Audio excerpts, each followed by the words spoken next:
So welcome everybody. We'll just wait a few seconds for everybody to log in and then we'll start.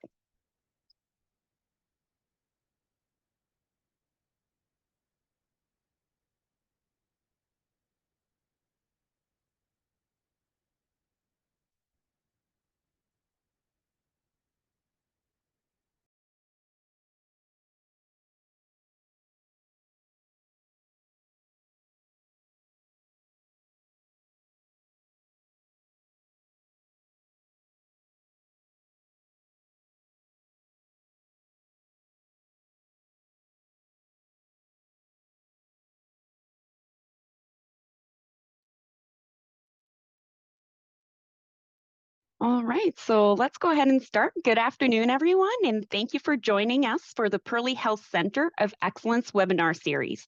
My name is Josée Léveillé, and my pronouns are she, her, and elle. I am a Field Nursing Services Officer with Veterans Affairs, as well as one of the team members for the Community Health Needs Assessment, also referred to the CHNA. Before I introduce our speakers for today, I want to let people know that there will be time at the end of the presentation for questions, and you can do so by writing them in the Q&A box at the bottom of your screen. Feel free to enter your questions at any point. We also ask that you take a minute or two at the end to complete the very short survey that will appear on your screen when you exit the webinar.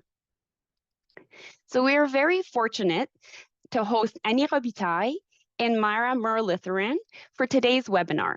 Annie Robitaille is an associate professor in the Interdisciplinary School of Health Sciences at the University of Ottawa and holds the Commissionaire's Ottawa Research Chair at Centre of Excellence in Frailty-Informed Care at Pearly Health.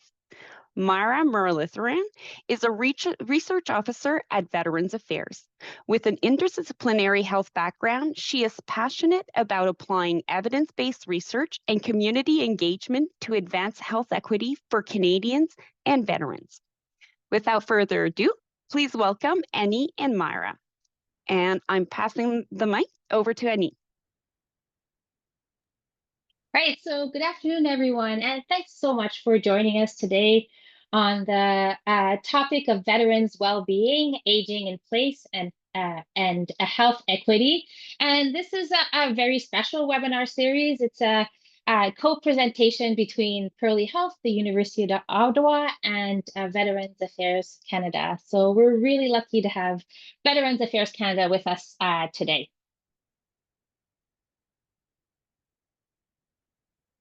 All right, so before I get started with my presentation, I have to mention that this project truly represents a collective effort with many dedicated individuals and organizations forming the backbone of our team. This project would not have been possible without the support from researchers, clinicians that work with veterans, family members of veterans representatives from key organizations, and many trainees that are part of the team. And I think this team also truly reflects on the deep commitment to improving the lives of veterans and their families. And another thing that's important to mention that this program of research has been made possible thanks to the support of VAC through the Veteran and Family Wellbeing Fund, through VAC Joint Federal Research Funding for Military Personnel and Veterans, and the Pearly Health Foundation. And so let me just give you a little bit of background. So while extensive research has explored aging in place within the general population of older adults, and I'll demonstrate some of that research later on in our presentation, the specific needs and experiences of aging veterans and their families specifically remained still to this day understudied. And the reason why this research is so important is because of the military culture and the life events and experiences that veterans and their families go through throughout their careers that might impact how they age, so their aging process, but also whether or not they'll be able to age in place. So we know that most veterans and their families really prefer aging in place when they can. So they want to age in their own home for as long as possible. But unfortunately, the services and the supports available to veterans and their families when it comes to aging in place is still lacking. So we need to do more in that area. And by aging in place, I really mean the ability of being able to continue living at home or wherever you want, wherever is your preference in the community for as long as possible. And so we really recognize that there is still a need for better understanding the needs of veterans specifically, and a better understanding of the factors that impact aging in place. Given that this knowledge, when it comes to veterans specifically, could help pave the way for the creation of more tailored programs and services that address the specific needs of older veterans and their families. And so this is where this report that was recently published sort of came about. The goal was really to sort of start shedding some more light on the topic, and it includes 3 different sections to the report that I will go through briefly throughout this presentation. And so the first one, our sort of initial focus, was on conducting an environmental scan of both academic literature, so peer-reviewed articles that us researchers love to publish, but also the gray literature, so all the reports out there, most recent reports from government agencies around the world that sort of talk about aging in place for the general population, not specific to veterans. And we started with that approach to ensure that we learn from the broader body of knowledge on aging in place before we start delving into the specific needs and circumstances of veterans. And I'm not going to spend much time on this because today's presentation is specifically about veterans, but you are welcome to go to the Pearly Health COE website and access the report, which is freely accessible there, and look at some of the results that we've found through that environmental scan. And so just as an example, we looked at lots and lots of different reports that sort of talk about, well, what are some of the factors that impact aging in place in the general population? So, what's your availability of coordinated healthcare services? How much access to technology do you have, or what's your level of acceptance of technology? Are you a male or a female? All these different factors. Do you own a home? What's your financial situation? All these different factors that can impact whether or not you might be able to age in place and have the best quality of life while you do so. The second component, and that is more related to today's presentation, was a scoping review on aging in place for veterans and their families specifically. So including, what are some of the home care models that exist out there for veterans? What are some of the best practices, but also some of the challenges that veterans may face and that may impact whether or not they're able to age in place. And the reason why this is important is because, military experiences can have, and I'll say both positive and negative outcomes on the aging process. So for example, military experiences may foster meaning in life, autonomy, resilience, and leadership skills. And also, if you think about all the physical training that they get, that might instill engagement in physical activity throughout their entire lifespan. So you can see how these things might actually help when it comes to aging in place. However, aging veterans also experiences many unique challenges, health, so psychological, social, and physical challenges that result from their military service. So things like deployment, combat, frequently relocation, or also some of the physical training, if it's too stringent, can also impact whether or not they would be able to age in place later on. And those are specific challenges that we see with veterans. The military service also, let's not forget, it also impacts the family members of veterans. And so given those distinctive physical, mental, social experiences of veterans and their families, it's important that we really look at that specifically. So how is it that we can make sure that veterans and their families can continue living and aging in place for as long as possible with the best quality of life? And so that's where that scoping review sort of came in. So what's a scoping review? Well, just briefly, it's really when you collect all this literature, all this information that was published, you do some search strategies. We work closely with the librarian, and your goal is really to identify all the articles that exist out there that talk about both aging in place and veterans, because we were interested in veterans specifically. But that normally results is in thousands of articles that potentially are about that topic. And our team, what we've done is we went through all of these articles, looked at the summaries, and further decided on whether or not these studies actually, in many cases, they're not actually talking about veterans, or they're not talking about aging in place. And so you kick them out of the pile. But in the end, by doing this process and by reviewing all these articles, we came up with 71 articles, which were specifically about veterans or their families and were about aging in place. And so one of the things that we were really interested in with the scoping review was to look at what were some of the actual programs, the initiatives, the interventions that exist in around the world that were specifically to sort of help promote aging in place for veterans and their families. And we found quite a few different programs and initiatives out there. One of those that was commonly talked about were the home-based care models that are pivotal in providing and delivering that patient-centered service to veterans at home.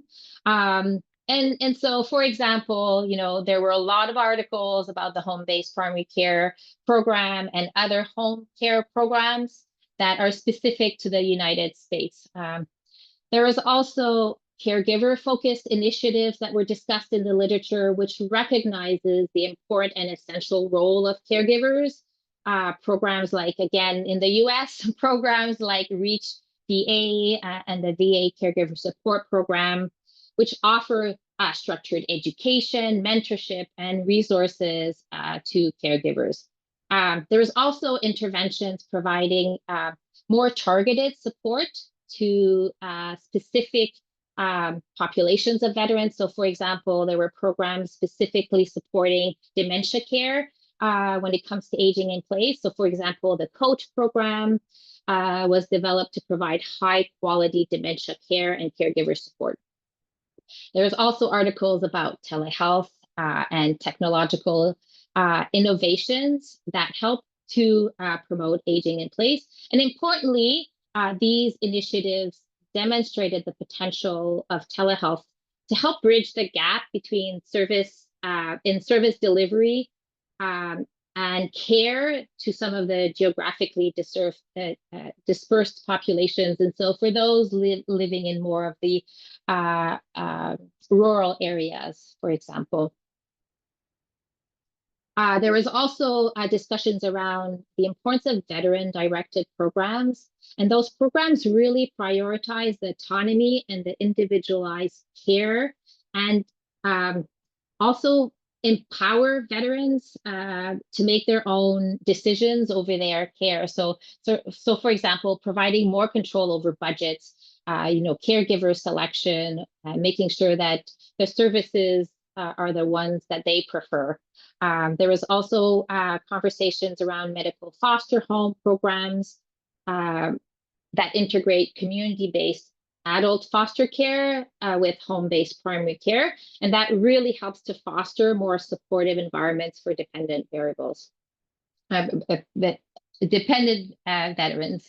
And so I won't go into all of these programs. And if you go into the report, you can get more information and access to more information about these programs. But Importantly, some of these articles actually just described the programs, and that's important to discuss here. So they didn't really demonstrate the evidence behind those programs. They were just about describing the program. However, there were some of the studies were specifically highlighting, okay, here's the evidence behind this program. This program actually led to a delay in moving into long-term care or improved quality of life. And so there was a mixed studies along those different programs. And I'll talk a little bit more about that later. Another thing that we were interested in is to understand, okay, sure, if all these programs, these are sort of the programs that we see around the world and stuff like that, what are some of the actual, barriers or facilitators that make it easier or harder for veterans and their families to age in place? And so first, one of the barriers that were discussed is the increasing demand for veteran services. We know that there is an increasing number of aging veterans, and so the demand is increasing. And in many cases, it seems to be surpassing sort of the available infrastructure that's already there, which means that many veterans are without that timely access to programs. Second, there was also the complexity of care and the challenges. So some of the complexity of care that is required by veterans can pose as a challenge when it comes to aging in place. Third, and that one was also discussed in quite a few articles, was the fragmentation between the health and the community services as a barrier. So, what we see is that veterans tend to have, and their families tend to experience difficulties navigating what they see as very disjointed systems that fail to offer more of that integrated and that seamless support. I think these studies sort of highlight how healthcare providers should better facilitate access to these programs by gaining a bit of a better understanding of what are some of the veteran benefits that exist and the services that exist for veterans, and by building relationships with veteran organizations. This is also related to the next barrier, which is lack of knowledge. So, if you don't know, which is the case, a lot of veterans and their families are simply unaware of the services that, are available to them. And if you don't know about them, then clearly you're not going to be using them. And for many, we don't even know where to start looking for those services. Another barrier relates to where you live. And so I've talked a little bit about that before, but access to care is further complicated, often if you live in rural and remote areas. Obviously the financial burden associated with aging. So there's costs associated to home modifications, assisted technologies, and the ongoing care that is needed. And a lot of the articles, some of the articles around more those financial initiatives sort of mentioned how even though the financial support is absolutely super helpful, but also what veterans would sometimes mention is that it's also not enough. They actually need more than what is currently provided to them. And finally, there's all these more individual factors that also have an impact on, whether or not you're able to age in place. And those are things around the declining physical and cognitive health, the social isolation and loneliness felt by some of the veterans and their families, and some of the caregiver-related challenges. And so I've sort of highlighted right now how there's, lots of discussions around the different programs available around the world, and some of the barriers that are specific to veterans, or things that and these barriers can help us to, highlight changes that can be made so that these barriers no longer are barriers. But importantly, what's important to mention about what we realized doing that scoping review is that there needs to be way more research in that area, because number one, the majority of the studies, I'd say like over 85%, were from the United States. And then there were a few from Australia, a few from Canada, mostly on the Veterans Independent Program, and a few on the UK. So we need more research in Canada, that's for sure, because we also know that, you know, that the context and the system specific differences that we have, for example, between Canada and the US when it comes to veterans is quite important. And so if we want to provide the best services for veterans in Canada, we need to have more initiatives that are specific to Canada. There's also a need for more high quality research studies. So the majority, like a lot of the studies were opinion papers or editorials, as I mentioned, and not highlighting specifically the evidence. There was one randomized controlled trial. There was a few qualitative and cross-sectional studies, but a lot of them were also, you know, more of discussion papers or position papers.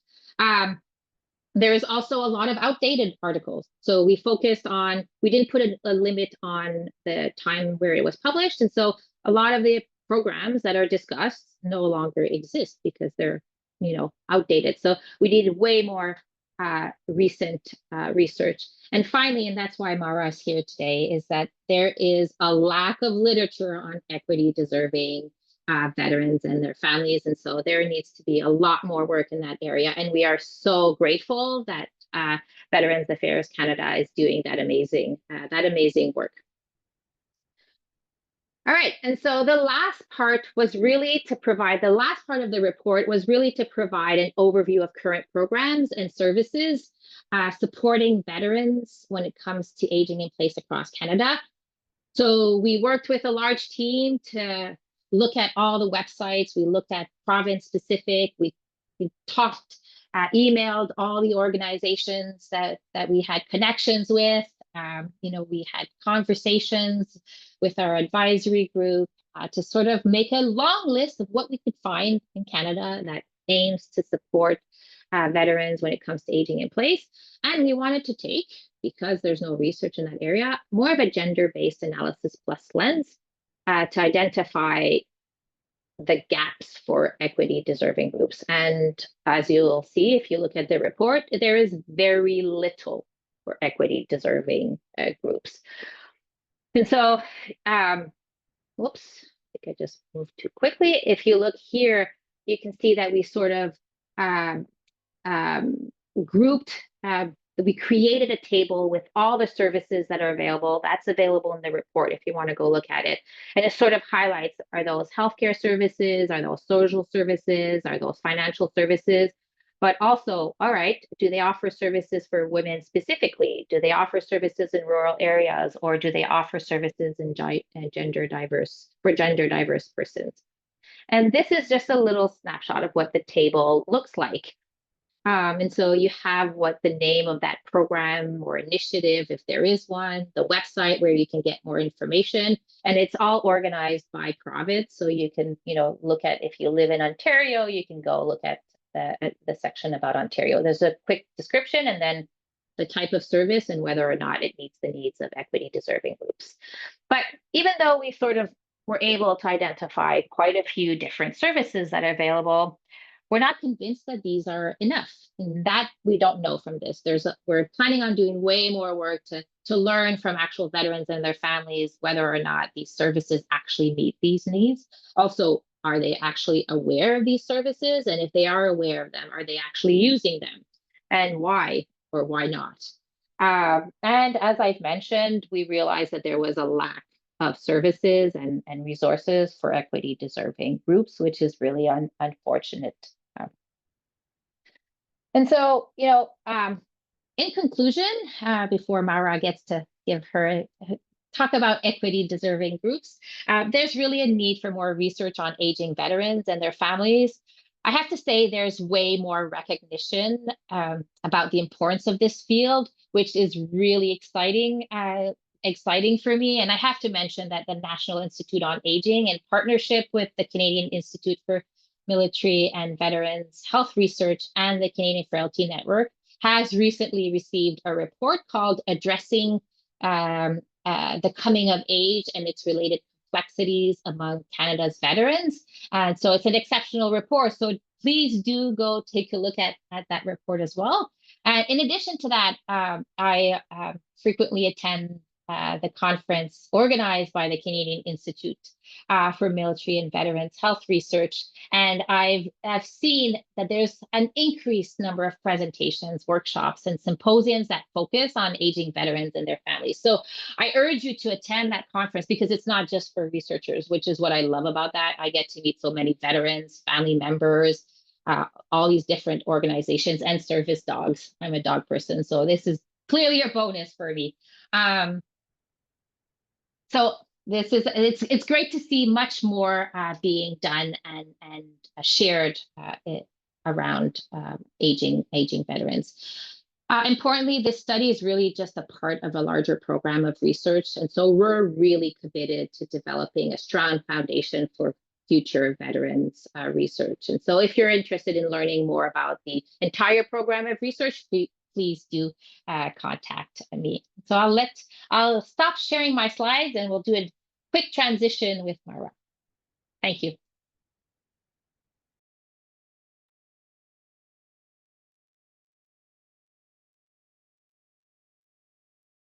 The screen? Yeah. Okay, perfect. Thank you, Annie, for that amazing presentation.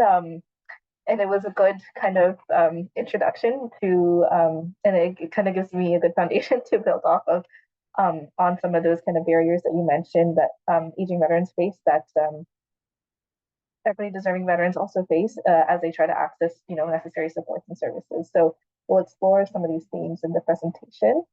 But yeah, hello everyone. My name is Maiura Muralitharan, and my pronouns are she and her. And today I'll be presenting focus on health equity for equity deserving veterans, insights from the Veterans Wellbeing Community Health Needs Assessment.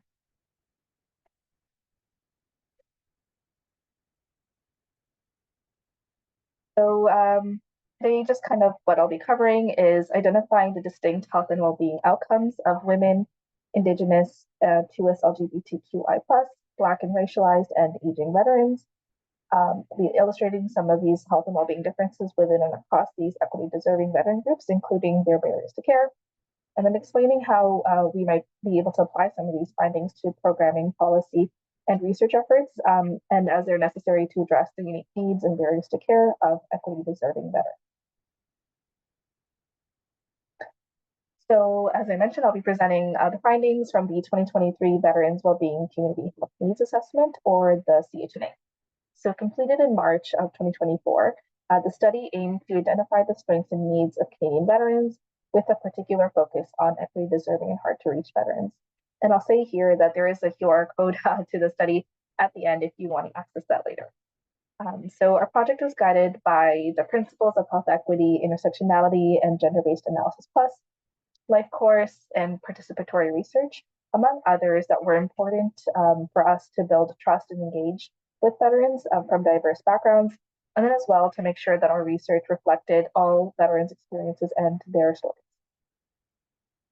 And so to the right, you'll see that we used a variety of methods, combining a literature scan of academic and lay literature with data from an online survey, interviews and focus groups with 75 participants, and then as well as data or secondary analysis of the data from the 2022 Canadian Veteran Health Survey and the 2021 census. So this mixed methods approach allowed us to capture both the quantitative trends in veterans' health and well-being, as well as the nuanced lived experiences of these veterans. And so the project's focus on equity deserving veterans was to address their underrepresentation in Canadian military veteran research, as Annie has already highlighted earlier today. And so I'll be building on that, sharing both, again, quantitative and qualitative insights on women, Indigenous, Black and racialized, and 2S LGBTQI+ veterans, as well as aging veterans, to give a fuller picture of their health and well-being. And so by doing so, these findings emphasize the importance of mixed methods, data in contextualizing veterans' lived experiences, especially for those who, I've mentioned, have been historically underrepresented in data research, policy, and program. So a key data source of this presentation and the CHNA, as I mentioned, was the 2022 Canadian Veteran Health Survey. So this was a pilot survey administered by Stats Canada, which marks a significant milestone in veteran research as it allows us to present data on veterans by key demographic factors. So this was possible through the inclusion of questions on sex, gender, sexual orientation, and indigeneity for the first time in the 2021 Canadian census. So for example, we were able to disaggregate the data by gender, where the stratification includes non-binary veterans in both categories, denoted as women plus and men plus. We were also able to examine and present data on Indigenous veterans, Black and racialized veterans, and then lesbian, gay, bisexual, and other sexuality veterans, denoted as LGBT+. So in our CHNA, we conducted a descriptive analysis, or we analyzed 61 sociodemographic and health outcomes from the survey based on veteran and stakeholder consultations, organizational priorities, and current literature data. So in essence, we used these engagements and consultations to inform which outcomes we were looking at and were able to report. So we were especially interested in examining the differences within and between veteran groups, guided by our various principles. So this ensured that we were able to identify not only disparities within these communities, but also highlight strengths. And so as I go on, I'll be presenting the data as proportions of the population with 95% confidence intervals. And this is just to indicate where there are statistically significant differences. Again, just kind of demonstrating the rigor that has not yet been achieved on this national scale. And so exploratory analysis here offers really a first look at health outcomes across equity-deserving veteran groups, providing much needed insights that we can use to guide future research and policy decisions. The findings here reveal both commonalities and differences across health and well-being domains for women, Indigenous, Black and racialized, and cis LGBTQI+ veterans. So don't want you to be intimidated by the table, just really wanted here for you to look at just what's highlighted in the black box, which kind of just shows that the most common chronic conditions listed in the CVHS and reported amongst Indigenous, Black and racialized, and LGBT+ veterans is back problems, which is consistent with the overall veteran sample.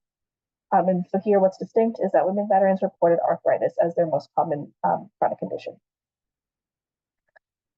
And so you'll also see here that the prevalence of mood disorders, such as depression, was notably higher among LGBT+ veterans, who were the only group to report it within their top 5 conditions compared to the other groups, which instead reported high blood pressure. So again, this just kind of goes to show the shared challenges and then the unique health needs that we were able to identify using this data. And so on this note, the CHNA examined a number of health and well-being outcomes, including chronic conditions, physical health, nutrition, community belonging, and access and use of resources. So these are some of the icons that you'll be able to identify in the report that can help you guide you to where you can find these results. And so for the purpose of this presentation, I'll be looking at some of these outcomes for each of the identified deserving groups, as well as aging veterans. So taking a look at women veterans first, they exhibited notable differences in chronic conditions. So they were more than twice as likely to report fibromyalgia and osteoporosis than men plus veterans. They were also significantly more likely to report mood disorders such as depression and anxiety than men plus veterans. However, they had more favorable cardiovascular health outcomes, such as high blood pressure and heart disease, compared to their counterparts. Now, when we look at the qualitative data in the CHNA, women veterans shed light on how their chronic pain and activity limitations traced back to a lack of gender-specific accommodations during their military service, such as improperly fitting boots and rucksacks. So women veterans noted limited access to chronic pain treatments and other care that considered their gender-specific needs and differences. And so in line with this, many women veterans had spoke about the lack of recognition and validation of their service amongst other veterans and civilians and organizations, highlighting that this played a role in their lack of access to necessary support and services, as well as a loss of community and social connection.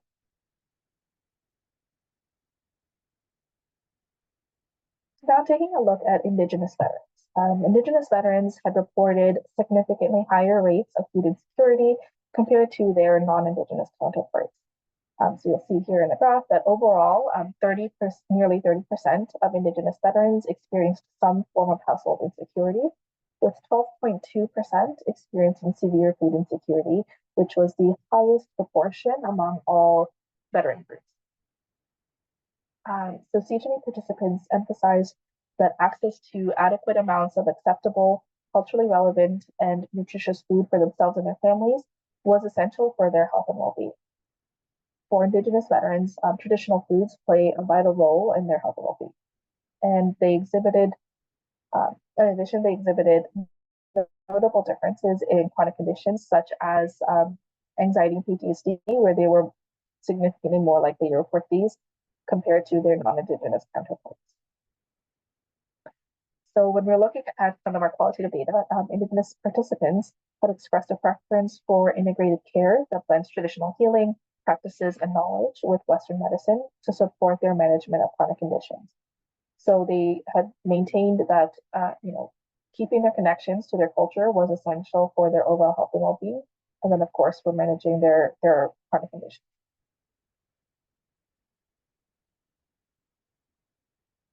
Now taking a look at Black and racialized veterans, but I also want to take a look at gender-based differences within this population.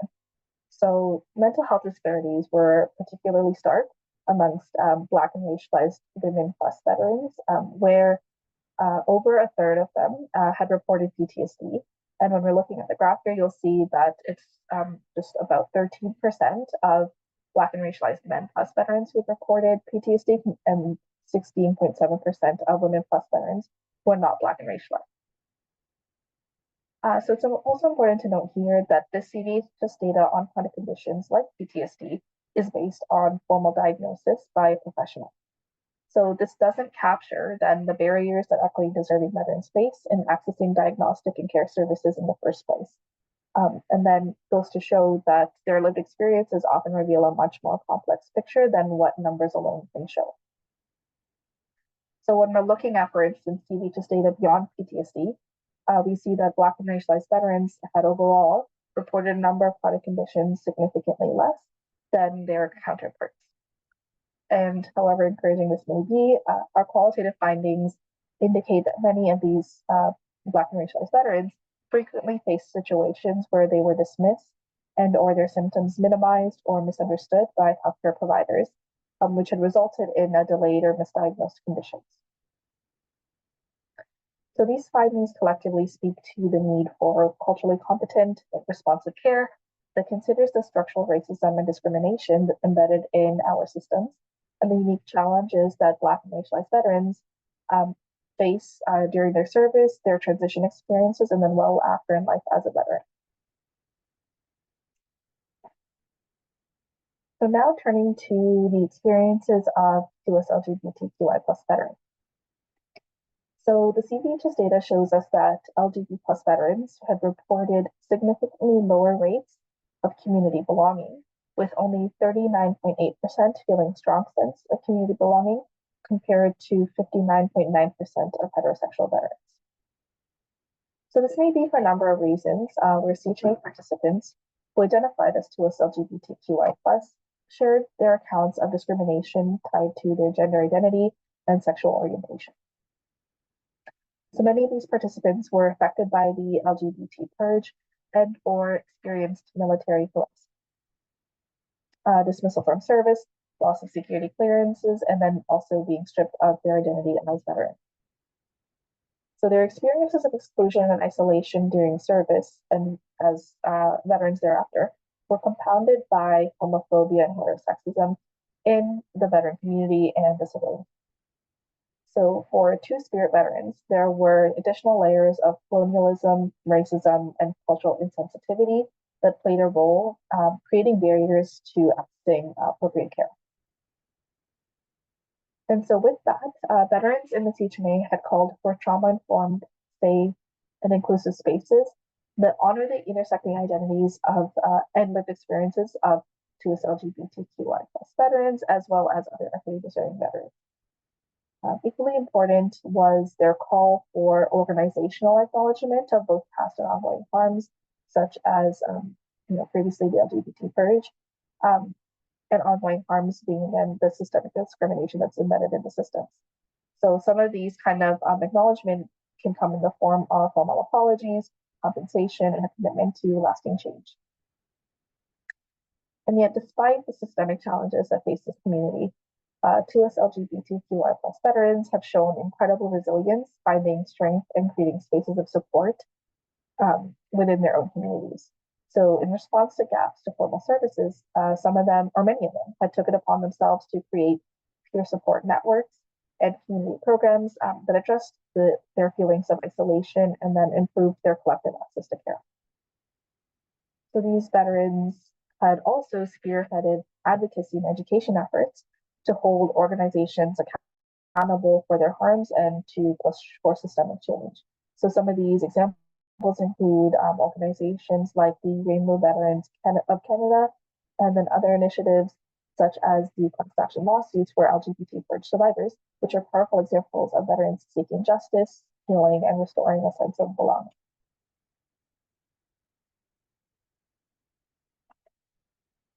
And so now onto our last group, aging veterans. In the CVHS, those who were 50 years or older were more likely to report difficulties with daily living than veterans who were younger. And so this indicates that as veterans age, they're more likely to report difficulty with at least one of communicating in their own language, self-care, remembering or concentrating, walking or climbing steps, hearing with even a hearing aid, and difficulty seeing even with glasses. So interesting to note here is that veterans in the 50 to 64 age range reported difficulties at a disproportionate rate and had the highest difference with the group immediately younger than them at ages 35 to 49. And so when we look at the CHMA, participants did not often compare their physical activities and abilities to non-veterans. Instead, they had compared their capacities currently to their past selves or during service or their earlier years of life. Some had emphasized the role of service-related injuries and traumas in their activity limitations, while others described how their health and well-being evolves as their physical and cognitive functions, identity, and social roles change throughout their life course. The aging veterans also expressed concern with the ability to financially support themselves as they aged. And they had noted potential impacts on their access to transportation, their ability to address complex and evolving care needs, and then their financial ability and other abilities to remain in their own homes, as Annie has highlighted earlier, and even access community or long-term care facilities. Veterans were concerned about finding employment and affording retirement as they age. Now, when we look at the gender-based differences in aging, women CHMA participants had specifically noted that the gender discrimination that they faced during their military service have hindered them from achieving a higher rank or longer periods of service, which long-term had impacted their ability to afford retirement and care. Women participants also shared that single older women veterans experience a unique kind of social isolation compared to their counterparts, as they feel denied access to veteran spaces and resources based on their gender, which includes even accessing home care.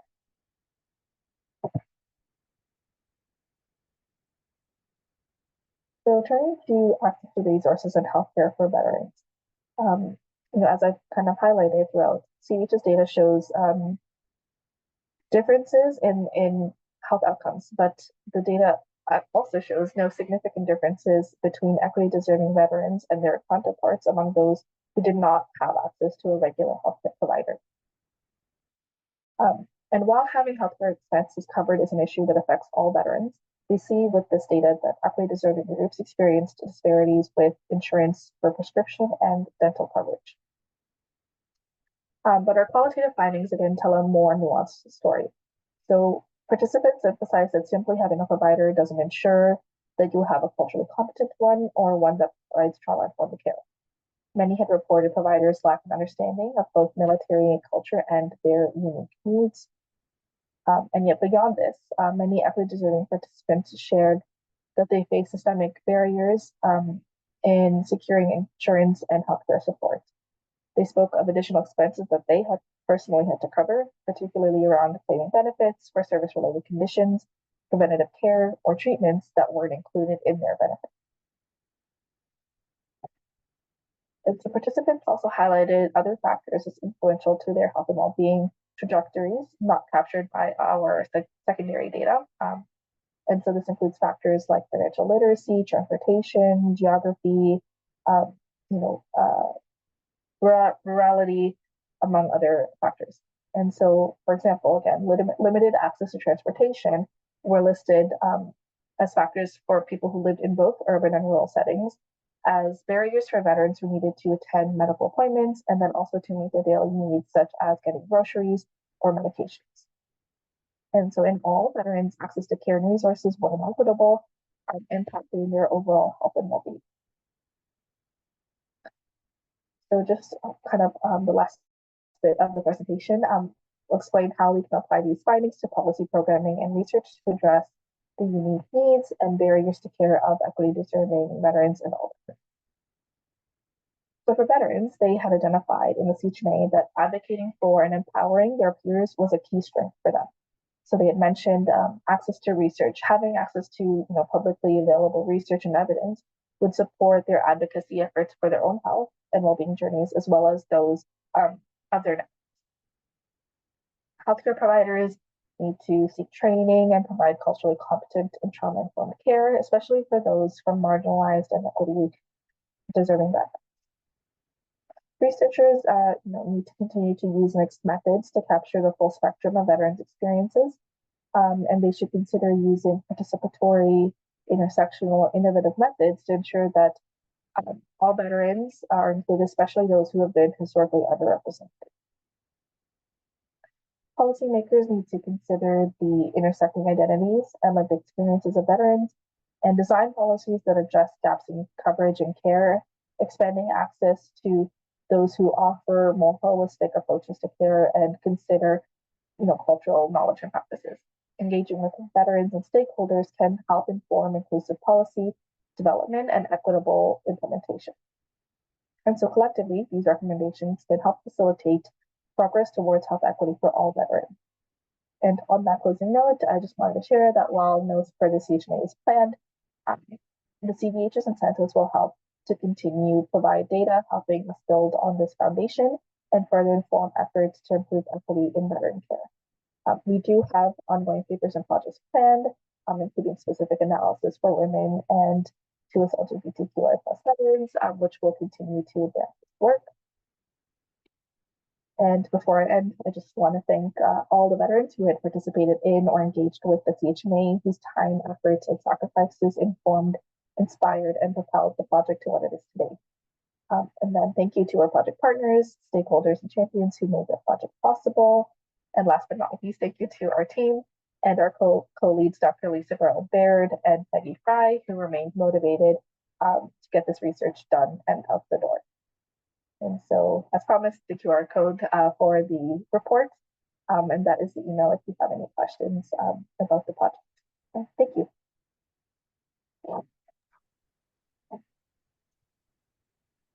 So thank you very much to Annie and Maiura for those wonderful presentations. We'll now proceed with the question and answer portion of the session. So first question, would the demand for assistance be expected to decline? What is the projected need in the next 5, 10, and 20 years? So Annie, would you like to take that question?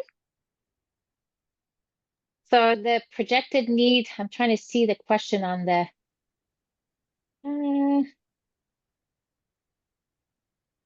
what is the projected need for aging in place in the future? Was that the question?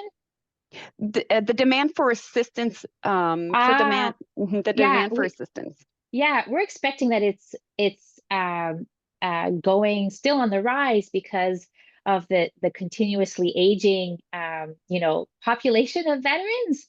But Maiura, I don't know if you want to add to that. Yeah. As we were seeing, the 50 to 64 age range, right, had experienced the most or had reported the most difficulty with kind of daily functioning. And so as this group ages, there is an expected increase in the demand for this type of assistance. So I would agree with you. And it seems like as we've seen in the it also seems like we're not meeting that increased demand. So there definitely needs to be more done for veterans. Yeah, there definitely is a gap there, and a further area of research if we can find how we can close that gap.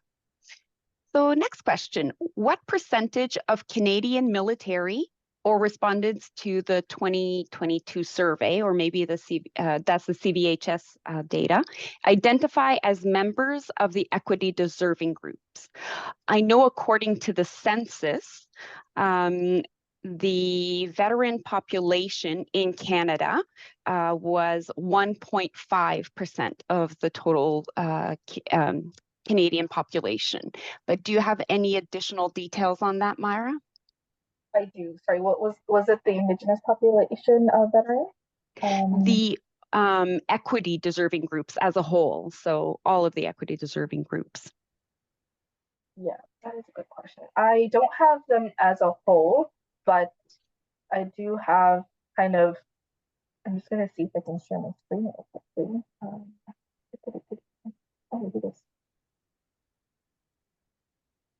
Yeah, it's a hard question, because if you think of all the different all the different groups out there, I think of even francophones in like English majority locations, right? They're also Yeah.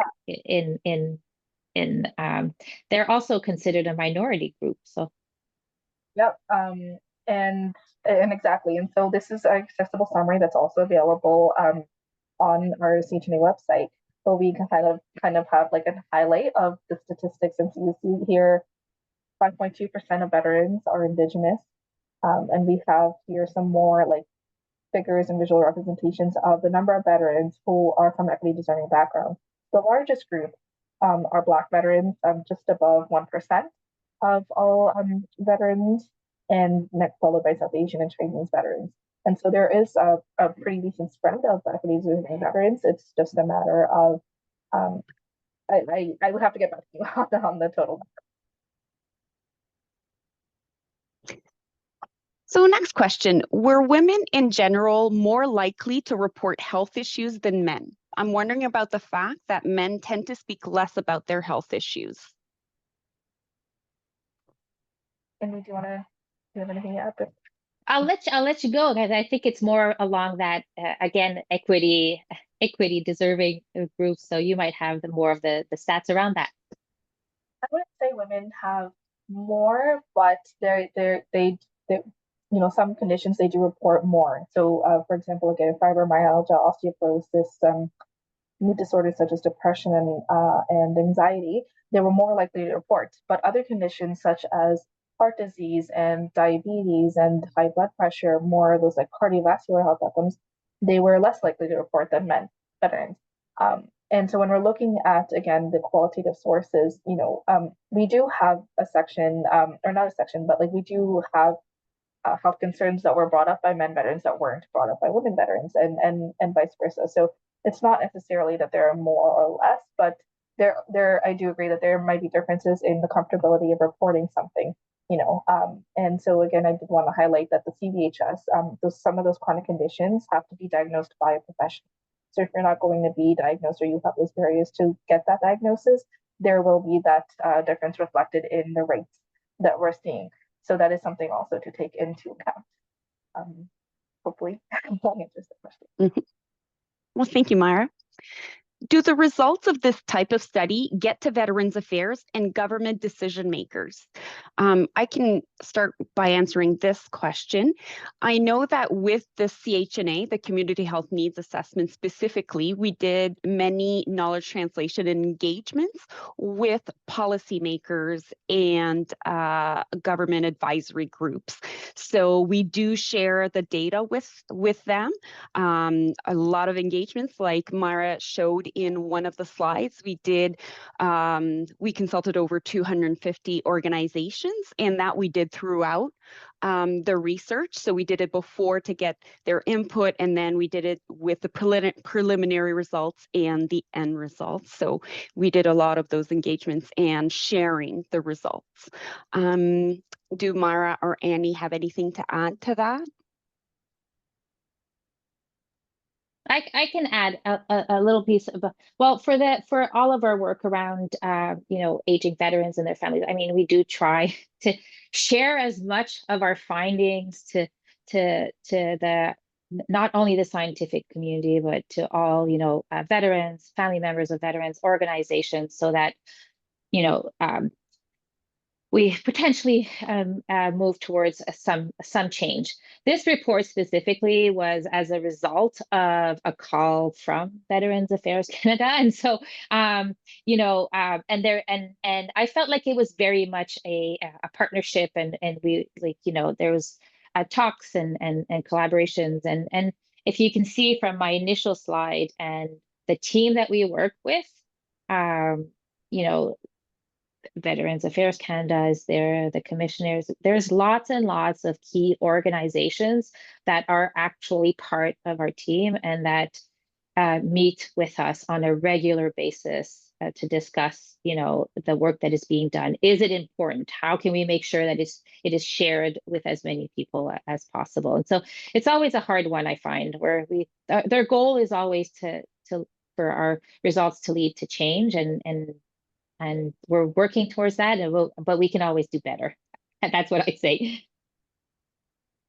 Absolutely. Well, you did collect a very big group of professionals from all different organizations. So the hope is that they'll each bring it back to their organization and share that with them. And they do. So, they do. Yeah. I have to say, they're very good. And I see, would it be possible for webinar participants to access the document outlining the veteran population percentages that Maiura recently shared?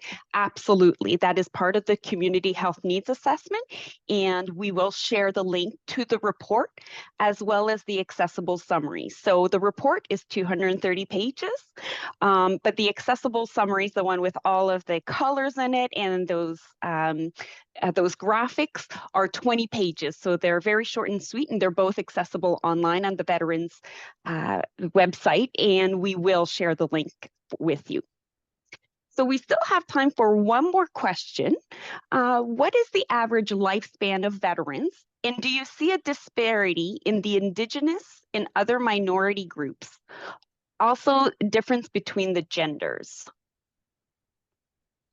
I'm not exactly sure about the entire lifespan, but I can give you, again, this kind of age range. So on average, veterans are older than the Canadian general population.